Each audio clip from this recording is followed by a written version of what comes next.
দেখেন এটাই হচ্ছে গ্রামীণ পরিবেশের সৌন্দর্য, কত সুন্দর এবং একটা পরিবেশ। দেখেন এটা কিন্তু আমাদের বাড়ির পাশে বড় একটা হাওর, পুরো নদীর মতো, দেখছেন।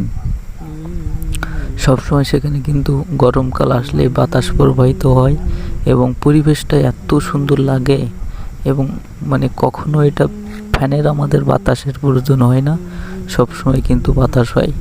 এত সুন্দর একটা পরিবেশ দেখেন, পুরো নদীর মতো অবস্থা, দেখছেন। ঈদে বাসায় এসে দেখি পরিবেশটা এত সুন্দর লাগছে, অনেক দিন পরে বাড়ি আসার পরে পরিবেশটা এত সুন্দর এবং এত ভালো লাগছে, মনটার ভিতরে পুরো মানে কি বলবো, নতুন নতুন প্রেম করলে যেরকম মনের ভিতরে কীরকম হু হু করে সবসময় বাতাস প্রবাহিত হয়, ঠিক এত সুন্দর লাগছে পরিবেশটা। তো কেমন লাগছে কমেন্টে